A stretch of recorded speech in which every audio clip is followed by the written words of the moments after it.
चाकू से लगभग दर्जनों वार किए गए थे।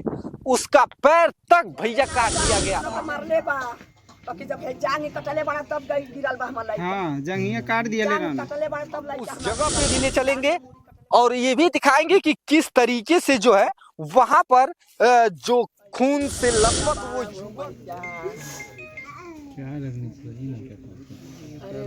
अरे ओके आप देख पा रहे हैं कि कितनी बुरी तरीके से ये पूरा क्षेत्र जो है दहंगाया हुआ है।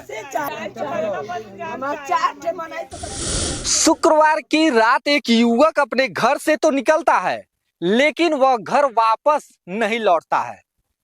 सुबह तकरीबन 10 बजे उस युवक का शव इसी गेहूं के खेत में जो है ग्रामीणों को मिलता है और जैसे ही इसकी सूचना घर वालों को दी जाती है, घर वाले उस युवक का शिनाख्त करते हैं तो यह पता चलता है कि यह वही युवक है जो शाम को निकला हुआ था और उसकी तलाश पूरे रात भर घर के परिजन किए लेकिन उसका कहीं पता नहीं चला।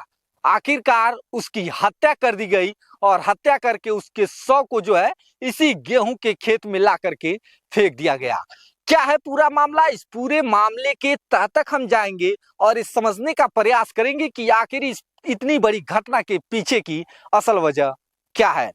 जय हिंद, आप देखना शुरू कर दिए हैं एबीसी हिंदुस्तान और मैं हूं कुमार बबलू।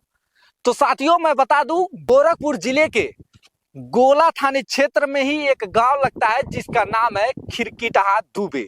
खिरकीटहा दुबे और खिरकीटहा दीगर के बीच में जो है एक युवक की शव जो है शनिवार को सुबह को मिलती है और सुबह में जब उसकी शव मिलती है तो लोग इकट्ठा होते हैं और जब प्रथम दृष्टयांत उस शव को देखा जाता है, जिस तरीके से क्षत विक्षत हालत में उसका शव डेड बॉडी पड़ा हुआ था, मानो जैसे उसके शरीर पे चाकू से लगभग दर्जनों वार किए गए थे।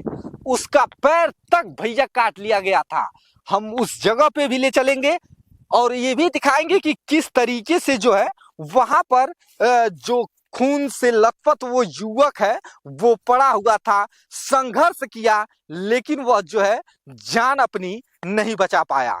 हम उसी घटना स्थल पे अभी चल रहे हैं जहां पर उस घटना को अंजाम देकर के उस युवक के शव को जो है वो फेंक दिया गया था।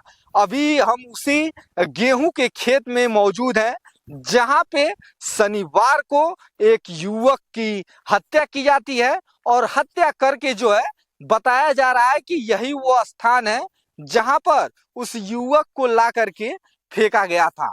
अभी हम और अंदर चलेंगे। आप देख पा रहे हैं कि कितनी बुरी तरीके से ये पूरा क्षेत्र जो है दहंगाया हुआ है, यानी कहीं ना कहीं आप और अंदर लेकर चलते हैं। पहले तो मैं कहना यही चाह रहा हूं कि जिस तरीके से इस घटना को अंजाम दिया गया, कहीं ना कहीं सरकार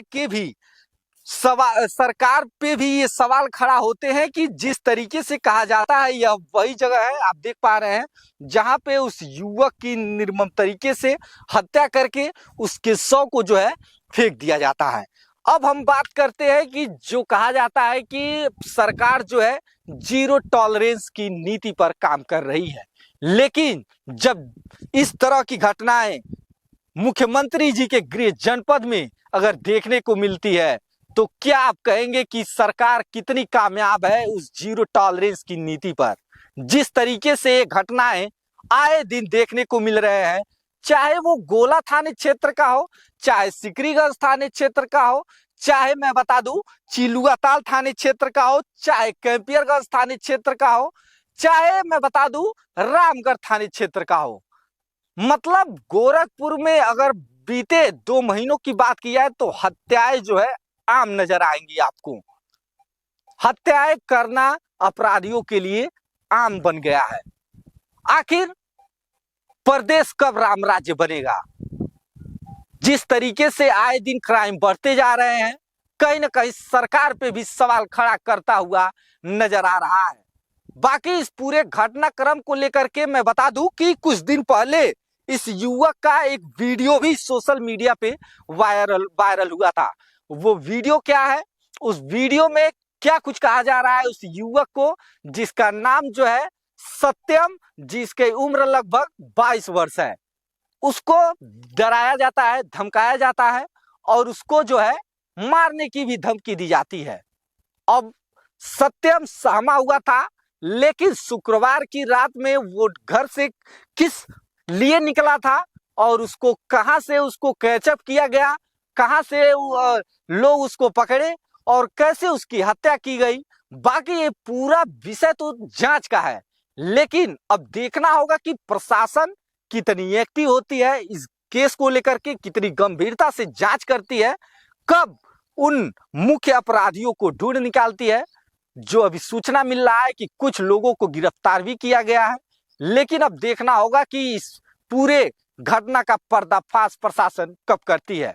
बाकी इस पूरे घटनाक्रम को लेकर के अपनी जो प्रतिक्रिया है वो आप हमें कमेंट बॉक्स में कमेंट करके जरूर बताइएगा। बाकी देश दुनिया की तमाम खबरों के लिए आप हमारे साथ बने रहे। चैनल पर नए हैं तो भाई देर किस बात की, चैनल को फॉलो कर लीजिए, बेल आइकन को दबा दीजिए। फिर मिलते हैं अन्य किसी खबर के साथ, तब तक अपना और अपनों का ख्याल रखें। तब तक के लिए जय हिंद।